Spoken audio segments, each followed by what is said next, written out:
This podcast is supported in part by Carolina Forward, a nonpartisan organization that advocates for better ideas, policies, and values that build a better, stronger North Carolina, one that works for all its people as a strong, diverse, and multiracial democracy.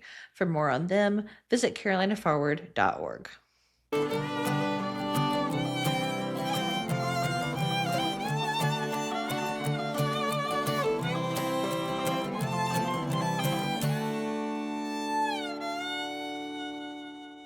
Welcome to this episode of the Foxfire Dispatch. I'm Gina Baxter, and I'm in local government in Western North Carolina. And I'm Liz. I'm an organizer, poet, and pragmatic progressive with a home base in Granville County. And welcome to the first episode, again, we think, of the Foxfire Dispatch. It's been a trial to bring you this one, folks, but we are really excited to talk about what we're talking about today. We had some stuff planned for y'all a week from now, but we were so excited about the outcome of the No Kings rallies that we wanted to share some of that excitement with y'all and talk about what these protests might mean and to talk about what we hope to see for next steps. Yeah, we know across the United States, these were huge, and we're going to talk about that here in a little bit.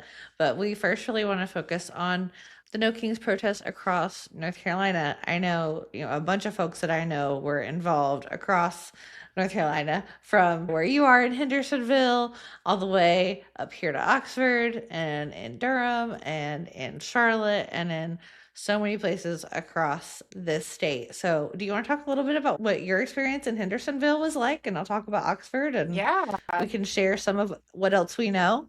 Yeah, so Hendersonville had an estimated 2,200 people.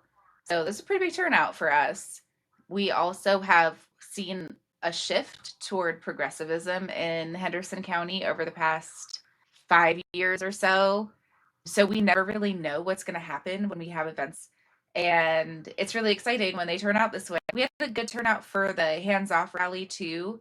So it feels like we're moving in more like show up and show out progressive direction.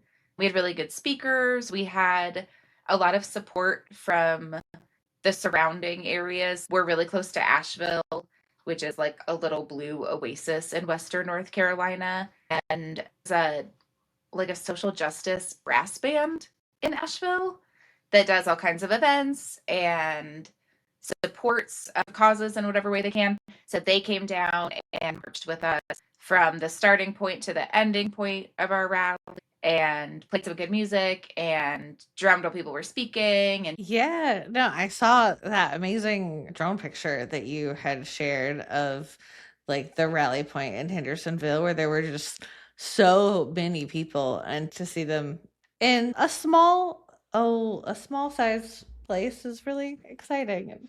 it's pretty small. Yeah. We also have shifted a good bit to the left over the past handful of years. So you never really know what you're going to get as far as turnout goes. So it's always fingers crossed people show up. But for years when I was growing up, it was like 6 people came to things.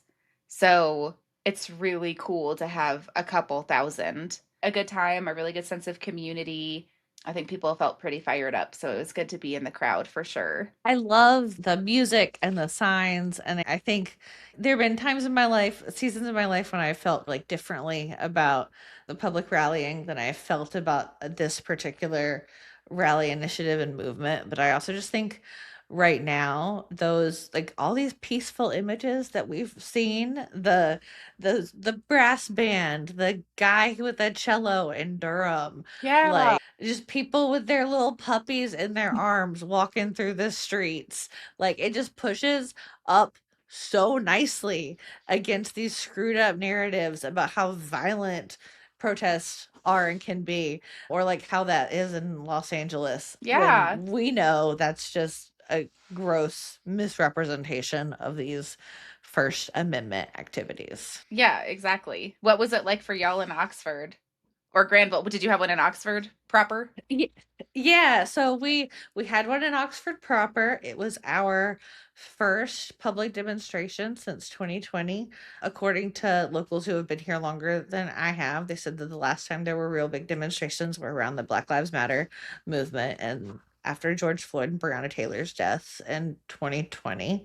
And so we actually had people come into our Democratic Party headquarters asking if we were going to have a rally like in May, maybe even in April. Like it was a while ago, and people calling our phone line. And it was enough that it felt like there really is community interest here. And we had taken it on a little bit with the Granville County Democratic Party, but then we ended up really handing it over to the League of Women Voters because there was a community consensus around wanting it to be more nonpartisan and more like open to all in real big tent fashion. And so our League of Women Voters really spearheaded the whole thing. They brought in folks from down home, they brought in local community leaders, local just beloved members of the community. We had a great Aw. teacher, a great high school teacher who talked about the education issues that are at stake right now. Had a local farmer from Southern Granville talking about how the farm bills is hurting farmers in North Carolina. We had almost 200 people. I'm just really excited because it was, I think, Yeah. me and another person counted like 182, 183 at what felt like the height of it. Okay. And we even like we had a little, because it was a nonpartisan event, we decided to have like our own democratic like pre-gathering at the headquarters and walk the 5 blocks from headquarters to the community center we had the rally at, so that we could have a little walk, have a little march, but be on the sidewalk, really not be bothering anybody. I figured we were going to have 15, 20 people. We had 25 people signed up. And sure enough, there were like 20 people inside of headquarters when it was about time for us to go. And then I walked outside and there were 25 more people standing outside, Oh my like ready God. to go with us. So that was really positive. And like, we even gained a couple people on the walk who were like, oh my God, so excited that we were there and doing that. I will say we had a little like unmarked police SUV escort, but they did help us cross the street very politely and in a Okay. timely way with traffic. So Great. we appreciated that. And the sheriff, who is a Democrat, but he was there with some deputies at the rally, and there were some big trucks that pulled up at kind of intervals and tried to play some loud music to disrupt things pretty obviously. And the sheriff and his deputies just went and stood down there and got them to move along pretty peacefully without any of the rally organizers having to engage on that. I think that was appreciated. People brought their kids. This one kid had this great sign that was like, the only monarch I want is a butterfly. That's adorable. It was really sweet. And so it was honestly just overwhelmingly positive in terms of like community attendance and interest. And I hope that it translates into some momentum. We've been sure with our local county party to get an email out trying to engage with any people who might be new to the email list from this event or folks who have been and showed up. And I hope we see some people deepen their involvement from it too. So yeah, I think Yeah. that's the visual is great. And the one day the standing up against this ostentatious, unnecessary military parade that ruins the fucking streets when they're talking about how they should be saving money, but they're spending all this money on that. The contrast is great, but also what we're doing for the next 6 months, that's also kind of everything. Yeah, and I think that like deepening is really the priority for events like this to me, and I think probably to a lot of us, right? Like the goal is to get people out and get people engaged, and then also to give them an action item. We're not bleeding this momentum that we have because we know that like a rally doesn't fix it. I mean, it creates solidarity, it creates community, but it doesn't like have a long-term lasting impact. But what does is like your local community actions. And a lot of people have been talking about that in the days after. Blair at Carolina Forward put out a really good post about like ways that you can get engaged are finding your county party, finding out who put on your rally, connecting with those people. What I really like to see at rallies is people pointing out folks who are already community organizers and identifying the specific area that they're organizing in. So, like, if you care a lot about environmental issues or fully funding public schools or what's going on in your municipal government or trash pickup, you can find somebody who's already working on that issue and link up with them because you're all going to be in the same space at an event where you've got hundreds of people in your community showing up. So, using it for that deepening piece is that's really cool and exciting to me to hear that y'all got to experience that. Yeah, yeah. I mean, and even afterwards, we didn't have like the folks in the crowd with clipboards kind of having conversations, but we did do one of the Carolina Forward organizing pizza parties afterwards, where like some of the Mm. folks from the rally stayed. We ordered pizza. We all kind of introduced ourselves and talked about an issue that matters to us. We tried to keep it on North Carolina issues. People really care about a lot of national issues right now. So we talked about some of They do. those too.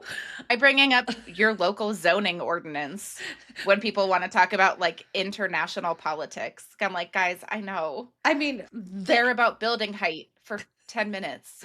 They don't. I don't know about y'all, but like we may be young, but mortgages are a lot easier than rent. So we would like folks to have a path to send mortgages, even though they come with a lot of other pains in the ass that they're not rent that can be raised on you absurdly, and they won't tell you you can't have a pit bull. Yeah. And we could also spend a while talking about equity and building an introduction to generational wealth. But back to your point about having pizza parties, trying to keep them statewide. How did that go? It was good. It was a much smaller, to like 10%, a little bit more than 10% of the rally attendees ended up staying, but it was still good, and we had got to break out and have like small conversations. A like personal win for me was that like we had millennial parents with kids come to both the rally and to this event, and we've like that's a place we haven't really had folks from with that identity in our community often. Like they're in our larger community, but they're not in our little democratic community because maybe we're not doing enough to make it accessible to kids, or maybe folks are, busy and it's bedtime when we have a lot of Yeah. our events. Demographic older? Yeah, we skew way Okay. like boomer, past boomer, older, honestly. Like, Us too. and I feel like that's how it feels in a lot of county Democratic parties or organizing spaces in general. We it's obviously this is going to come out after today, but you had shared something for our story on Instagram today that was a woman talking about how she became the youngest county party chair in her state, I think in Arkansas maybe. And it was like I just started showing up to meetings and I stuck around for a little while, and eventually they put this hat on my head. And yeah, I wasn't happy with everything the Democrats are doing, but you know what? Like now I'm inside the system and we're doing the things I think we should be doing actually, you know? Yes. And that would And that's be the a thing. pitch of mine to folks who like are interested in organizing and like doing events like No Kings, and being involved in progressive or liberal or just like humanist initiatives, Yeah. would be like, come hang out with us for a little while. We may put a hat on your head if you're interested almost immediately. It's truly a matter of time, and you get to steer the ship too. You get some say in the steering of this ship and where this time, money, and resources goes. And you know what? In my county party, we have a huge focus on canvassing and getting out the vote, because that is what I know in my core matters in elections. And I believe that changing these elections is the fastest way to the big good change that I want to see in the world. And so that's what my county party focuses on. And we're getting Yeah. behind that strategic vision. Yeah. I feel like it was a Jed Bartlett quote. Are you a West Wing head? No, I'm not, but I feel like I should be, or I would That appreciate it. you would love it. It would make me so sad. And two, I mean, my story getting into politics is like I did not grow up into it either. Like I came in a little late, so I might have Like, I was big into the procedurals, like the CSI and the Bones, Mhm. and but I Mhm. just skipped over West Wing, but I think now I would love it if it wasn't depressing. No, it's uplifting. It's hopeful. Like, you're like, "Oh, things can function if people act like adults." But there's a y'all call me out if I'm being stupid right now, but I'm pretty sure it's a Jed Bartlett quote that is, "Decisions are made by the people who show up." And I think about that all the time. I got on one of my city's boards before I was elected while I was running for office. So I know that they didn't necessarily want to appoint me to a board while I was running, but I was the only person who applied to it and there was a vacancy. And appointments came around on the calendar and I was the only name on the application list. So I sat on a city board and got to learn a lot about how that piece of city government functioned. I feel like more often than not, especially for young folks, like, yes, you have to deal with annoying shit from people who think they know more than you and like don't want to listen to the way you want to do things. But also, you get to be like, hey, this is my experience. I'm here and I'm giving my time and I'm also working. Yeah, like, I don't think we can emphasize that enough, and, like, 9 times out of 10, your city commissioner meetings and your county commissioner meetings are going to have, like, a handful of people there, and so just going yourself and showing up and getting a feel for it, or bringing a handful of people to make a little ruckus about something you think you need to change in your community is like, it makes that change so possible. And I know we veered off a little bit from where we were in terms of talking about, like, No King's Day, but I think that this is relevant in that, like, over the course of the work of planning how No Kings was gonna go in Oxford, we found a lot of really prohibitive hoops that the city wanted anybody to jump through in order Mhm. to do something in public, do something downtown, do something at City Hall, even though I've since learned, thanks to the ACLU, that you could Mhm. publicly protest in front of City Hall, even as long as you are not obstructing people's ability to get in or picketing. So filing that Wait, away how for is picketing defined? so picketing is the act of like discouraging people from going inside of a So it place. doesn't have to be work related. It does not have to be work related. It's just going Okay. inside of a business entity organization, but like not Okay. necessarily a for-profit business. Okay, gotcha. It kind of got my gears turning about Mm. how friendly is my city to Hmm. freedom of speech demonstrations, and are they placing undue barriers on that, and is that something that I'm going to ask my community to do something about in the coming Yeah. weeks and months, because I kind of have a problem with the idea that the city could try to tell you you need 30 or 90 days of advance notice to submit paperwork in order to do a protest or a rally based on breaking news, because that's simply not how the First Amendment works. Yeah, and I think that there's some jurisdictional authority as far as like interpretation of what is breaking, right? Ah, I'm sure that there's precedent for it, but I think it would be a good idea to have some like outreach ahead of time. Just yeah. because if people can get away with saying, "No, we're not going to let you do that," and nobody does it, then that's how it is for a long time, and that's how it was in Hendersonville for a long time. People were just told no. They didn't. Yeah, no, I mean, I sent a email to our mayor, our city manager, our planning board head or planning manager, not sure which one, and the events person who sent me miles of forms for another thing, and was just like, this has been prohibitive, and I hope we can initiate a conversation with the city commission. And it's like, that's a shame. Like, could we lower these hoops just a little bit for folks so that public community events are more attainable? But if they are not, then that becomes some of our work too. Yeah, yeah, and that's exactly the kind of stuff that I think warrants public comment, right? Like, that's Mhm. completely within the control of your city government, and I love the approach of emailing ahead of time, right? Something that I take issue with now is public comment without a good faith Wh- effort to engage your electeds. Totally Um, fair. Yeah, absolutely. and take issue is strong. I honestly do whatever you want. Like, it's your right. Whatever. I'll listen to you if you want to yell at me. But also, like, I would love if you called me first. But I think that those types of conversations fit squarely in the need. Like, that's why we have public comment, right? Like, so that you can come in and say publicly, hey, does anyone else feel like this is a little fucked up? Like, does anyone else feel like I should be able to stand outside with signs with 200 other concerned community members without giving them 2 months notice? Like, that feels a little egregious, right? I would love if, like, because I do like marketing and communications in my day job, right? Would love if events had a 90-day, 120 Yeah, day lead time. Really would be fucking fantastic. Guess what? Not the world we live in 9 times out of 10. I'm so sorry. Like, right. it's Right. just not.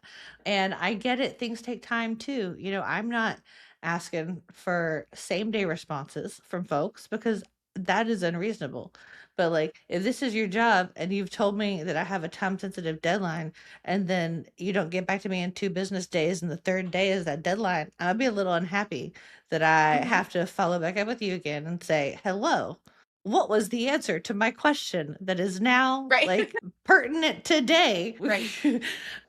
So it's been really interesting to see the mass of different kinds of events because, like, I mean, I'm sure my town would have flipped out if we had 1,000 people, but we're also a town of like 9,000, so that would have been such a significant chunk, and even 200 in a town of 9,000 is a not insignificant, percentage of folks. Honestly, like getting 200 people to show up on a Saturday out of a million people, getting 200 people to give enough of a shit to not be doing whatever else they want to do on a Saturday is Of my friend group of folks who, have been known to get out to rallies and things, they said they felt like in Durham and in Charlotte, this was the biggest event that they had like ever been a part of. And I feel like Raleigh might have gotten close, or at least it's the biggest that things were in like years and years.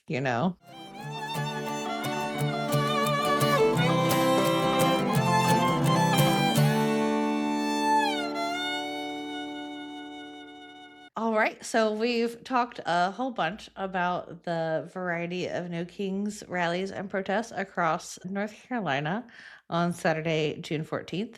And they were obviously part of a national and even international movement, but we're going to focus on the national part of things. Somewhere I saw 1,500, somewhere I saw 2,000, that there were 2,000 different protests nationwide. yeah, that's a huge turnout. And I feel like in some ways the No Kings rallies also bled a little into like solidarity rallies with Los Angeles in the face of everything that is going on there with largely peaceful protest and the activization of the military against citizens and immigrants.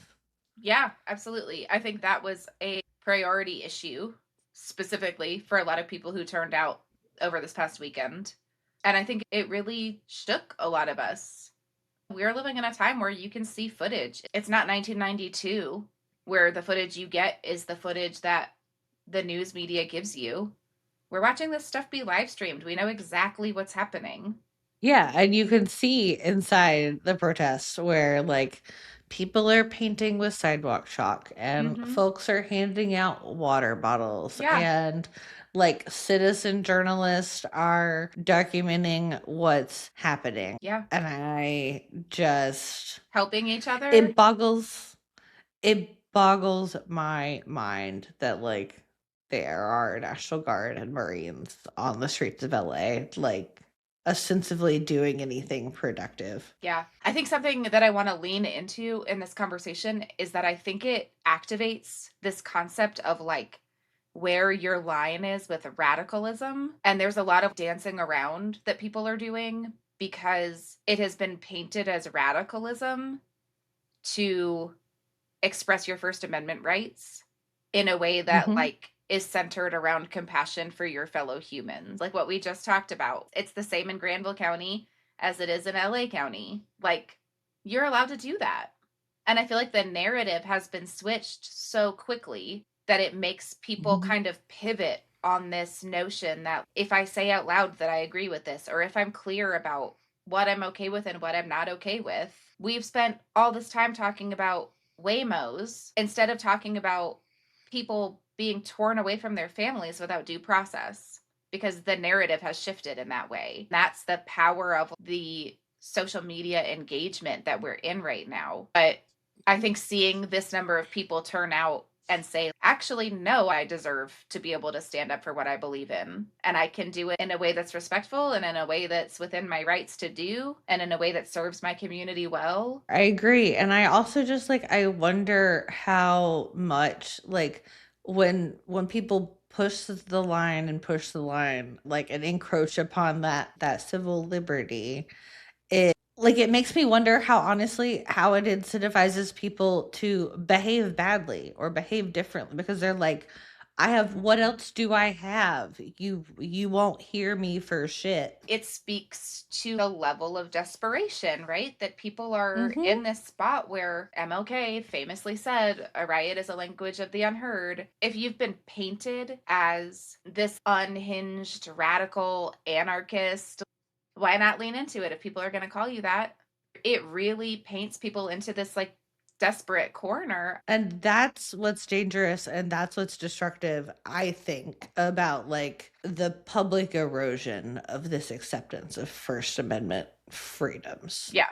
And it's like, I don't have a good answer how we turn back from that aside from like continuing to do public demonstrations like No Kings and continually like pushing back on the notion that it can't be peaceful or it can't be organized or it can't like have clear goals, Yeah. you know? Yeah. And the whataboutism is really, that shit flies all over me. You also acknowledge in that statement when you give me like a whataboutism bullshit answer that like you can name one instance of that out of thousands of people who feel isolated and unheard and angry and heartbroken and believe that their country should and can be better. Yeah.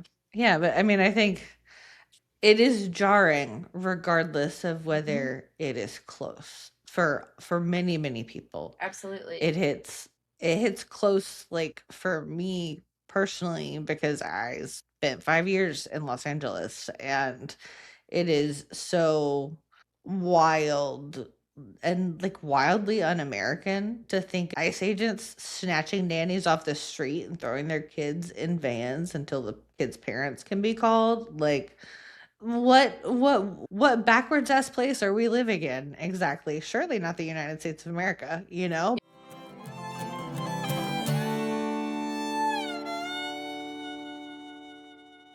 Welcome to Carolina Soundcheck, which is where I get to release my inner music nerd. And for this first episode, we are going a little off script. What we want to do is elevate women in North Carolina. We are two girlies. It's important to us to elevate women who are in the arts, but we're not doing that this time. We are going to We tell can you take about multitudes. we're going to tell you about our, I'm going to call them our friends even though they don't know us personally, at American Aquarium, which is a rally-based band. They are the writers and performers of a song that we love called Better South. And I always listen to that song if I'm like ever having a get me the fuck out of here moment. It keeps me grounded. Are you familiar with the song? I love this song so much. This song was like on repeat last year in the 2024 election cycle. Yes. Yeah, they have been really like out for the cause in North Carolina over the past couple of years. They linked up with Anderson Clayton at some point over the, I want to say the past year and a half.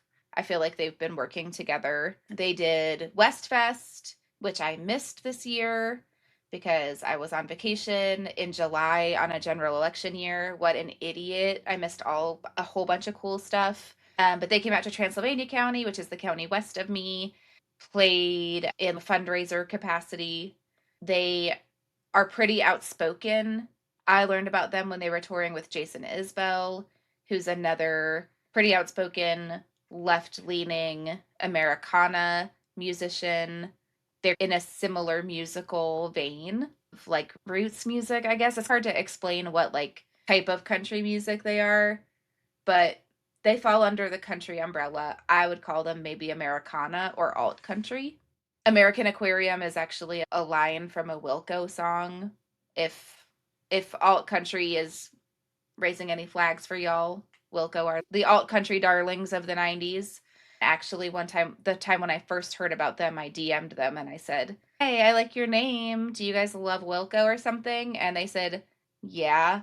And I said, "Great, bye."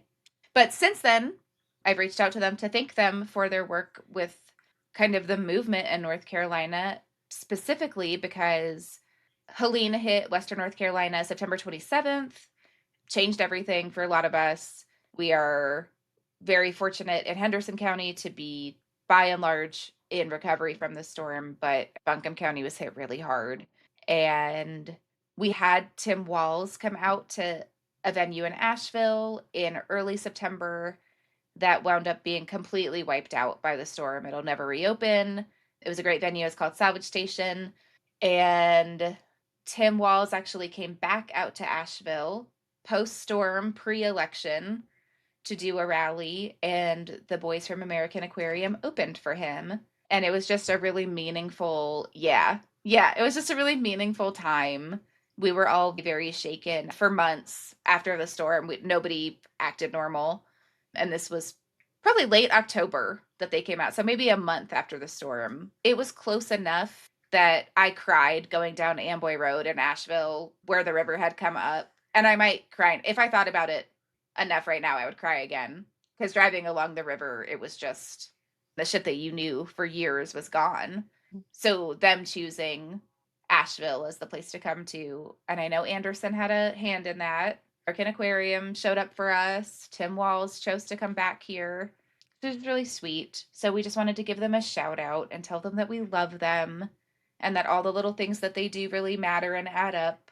So go listen to A Better South if you're ever having one of those days where you're like, damn, get me out of here. Just remember that there's a whole community of people in North Carolina specifically who give a shit and want it to be better and believe it can be better. Not all songs are poetry, but that's a song that holds up as a poem. Yeah. Yeah. We should put the text of it in our like show notes or social something? media. Yeah. Yeah. Show notes. Great idea.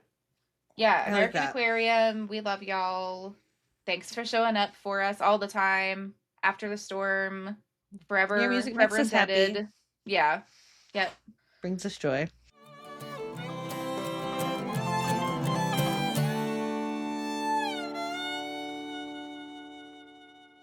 All right. Hey, y'all. It is now time for our reality check segment, which is the part where I either tell you about some reality show, some trashy reality show that I'm likely watching at this point in time, or what I am using to stay sane in this reality, because that is also a part of why I watch reality TV. So I am super deep into Netflix's brand new show called Battle Camp, and I refuse to feel guilty about it. Have you heard at all about this aside from our magic lost episode that we did yesterday? No, and we also don't feel guilt for our coping mechanisms. I say on my second Miller High Life of the night. Tell me about it. Okay, so picture 18 of the most chaotic reality TV alums that you can imagine. Okay. And they're dropped into a summer camp. That summer camp is less s'mores under the stars and more I'm trying to be the Hunger Games in cargo shorts. Scary. And reality hijinks kind of ensue for folks from all over the Netflix reality universe. So like recent ones, like are we talking about like Love is Blind cast-offs? Okay. When you say summer camp, when I think about a summer camp, I think about like we're jumping off a high dive. Is that what's happening? So there's definitely some active things. There's this giant wall that they do a variety of activities on, whether it's like having to be bungee jumped off in an unfun way, like a plank goes out from under you, or like holding on to something very small and staying on to that wall.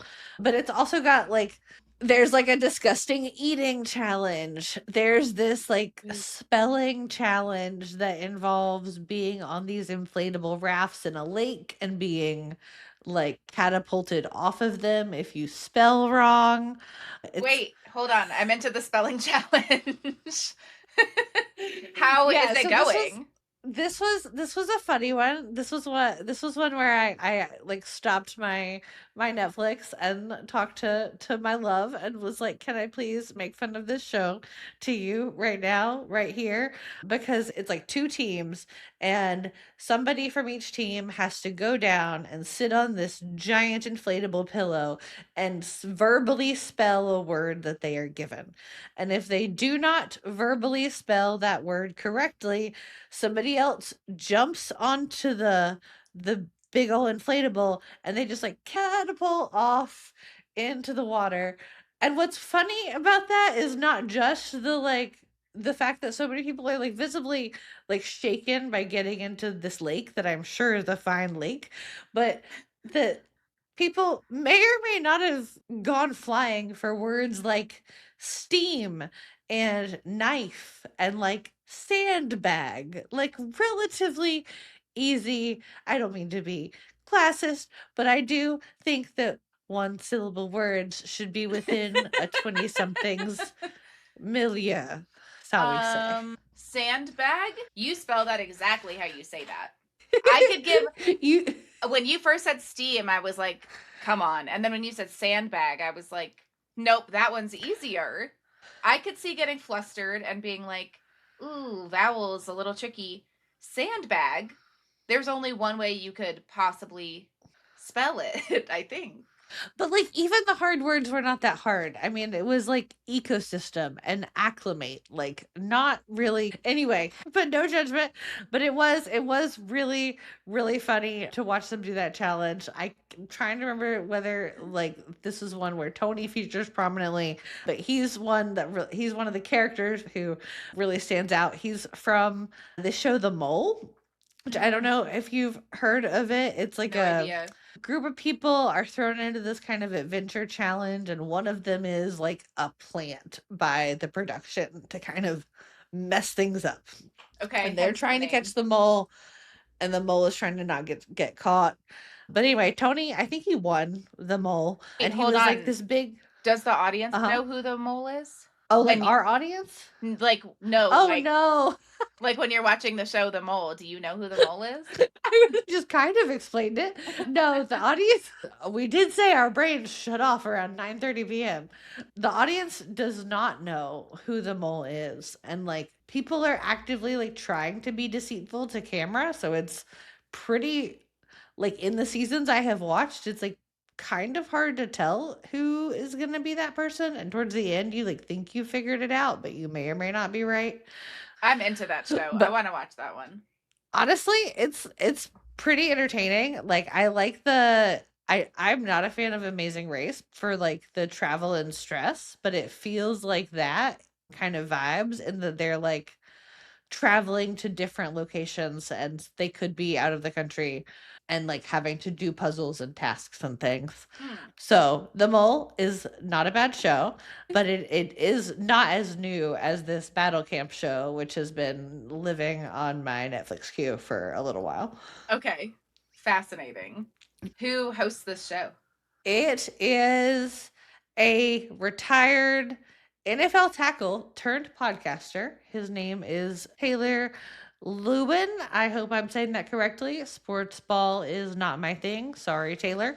He's a very like camp counselor of the youth group vibes and Super Bowl shoulders and a megaphone. Okay. And so he takes the cast and he puts them into the three teams, the Eagles and the Bears and the Wolves. And based on those different like things that they have to go do, he doles out immunity for the winners and punishment for the losers. And there's a $250,000 grand prize at the end. which is not bad. What is kind of weird is the eliminations are dictated by this giant carnival wheel, and your name gets put on extra slots every time somebody like targets you and votes for you, or if you like lose a punishment. So it's definitely not a democratic vote, more game of chance with glitter cannons and mild emotional trauma from eating tarantulas. Incredible. Thank you so much for sharing. I will probably do that one vicariously through you, but I appreciate knowing about it, and I love that you have some dissociative time, because boy howdy, are we not getting out of this alive unless we're checking out from time to time. We must refill our own cups. No one will refill them for us. You cannot pour from an empty cup. I and many smart people like to say, I think. All the cup metaphors. Yeah. Yeah.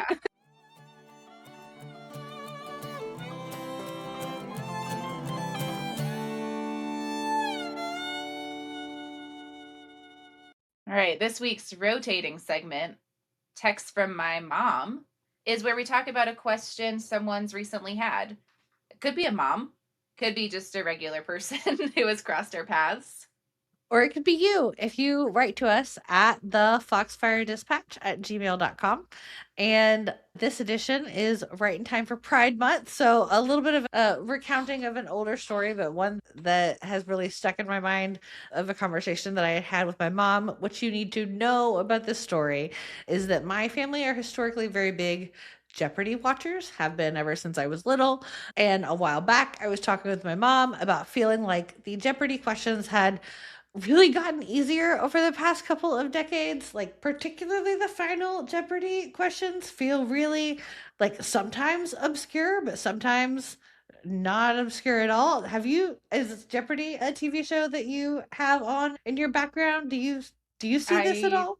I have watched Jeopardy since I was a small child. My dad was a Jeopardy head. My claim to fame was being a Jeopardy nerd as a little kid.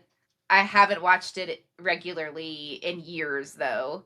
So I have a 14-year-old's permanent understanding of how hard Jeopardy is. But I'll take your word for Gotcha. it. Okay. Yeah, no, so my dad is similarly the Jeopardy head. Like, this is his show that you don't call between 7 and 7:30 because that's when Jeopardy is on.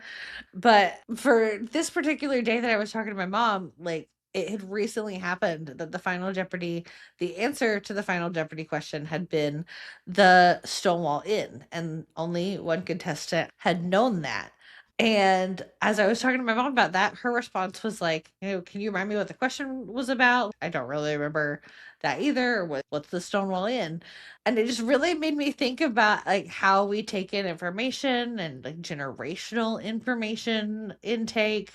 Because I feel like I don't think that this is something I learned about in school, but it was something that I picked up in college as I came into an understanding of feminism and queer theory and began to learn that history there, such that knowing about the Stonewall riots felt to me like common knowledge.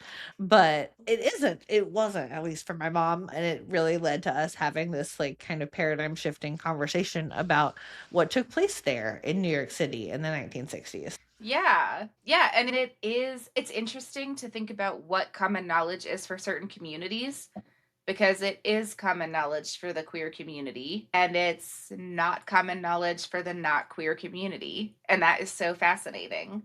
But I think if we wanted to really break down Stonewall, a good place to start would be that it happened in an era of McCarthyism, where the context was that there was legislation all the time to control people's behaviors, their bedrooms, their bodies, their clothes, and queer spaces were regularly targeted.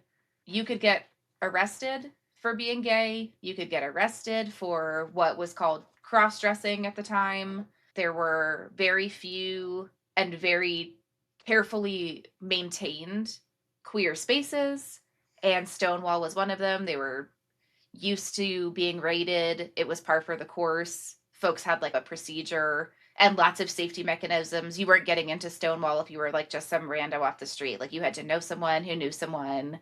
There was a whole system. And Eventually, it was June 28th, 1969, after years of consistent raids. NYPD raided Stonewall. They were in Greenwich Village that night, spontaneously, in an unplanned, just kind of universal decision. All the patrons who were in Stonewall at the time, who were mostly trans women, drag queens, and queer folks of color, just said enough. So really, instead of dispersing, instead of just going quietly into the NYPD paddy wagons, these folks resisted. They threw coins and bottles and whatever they had, and that crowd, it got bigger, and there was a full-on street confrontation, and it lasted 6 days and 6 nights. There weren't formal leaders to this riot. It was just an outpouring of collective like outrage at the indignities and the indignities that were being put upon marginalized people by people in power, and the lack of seeing their humanity. And it was an expression of that humanity and demand to be seen.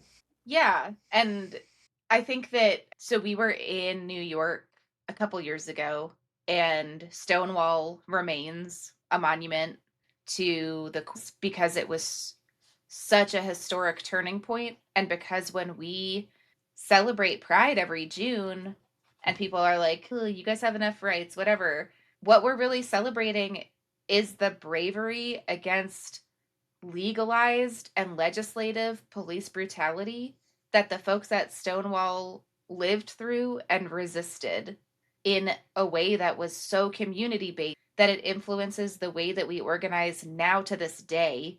And the pivot created the modern Pride movement. When we celebrate Pride, it's generations and generations of work that came before all of us now, but the modern movement really started when we say the first Pride was a riot. We're talking about what happened that night at Stonewall.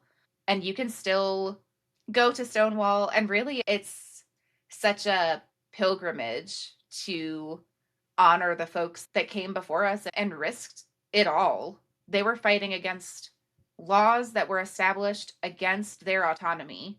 And they did so bravely that it shifted the culture.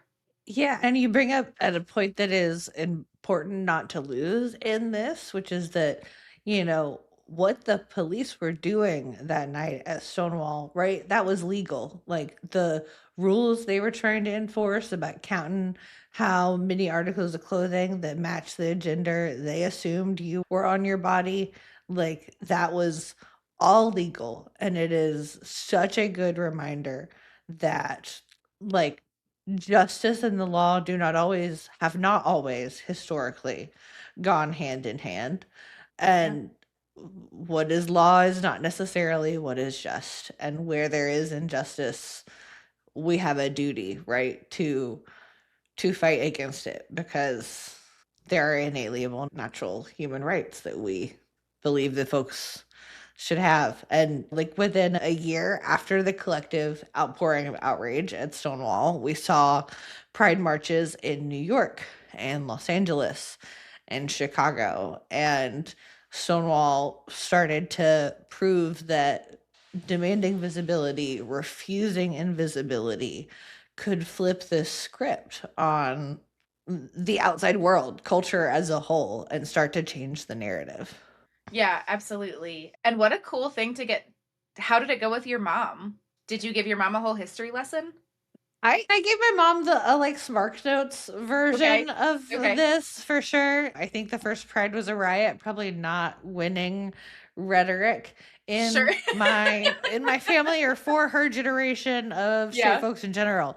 But we did have a good conversation about Stonewall was the safe bar that queer folks and drag people and folks who were known as transvestites then and are Mhm. not now because language evolves, went there, and when they were oppressed by this raid, they fought back, and that fighting back was in some ways the culmination of a lot of things, and in some ways the beginning of a lot of change. Overall positive, overall like fun, cool, so like piece of history to be able to share like with my mom as like a bi girl in the world, still asking her parents and family to see her as a queer person. Sure. But I think I also been thinking about it in part this year because like for a couple of years Pride was feeling very heavily into the rainbow capitalism, and I think it has not really felt like that this year, in part I think because a lot of corporations are pulling out because they're scared, but also it feels more to the tune of what this remembrance and celebration and demonstration were and have been. That's a little different from the and Disney has sponsored this float here. Yeah. Yeah, and I think that is a perfect lead in to our call to action.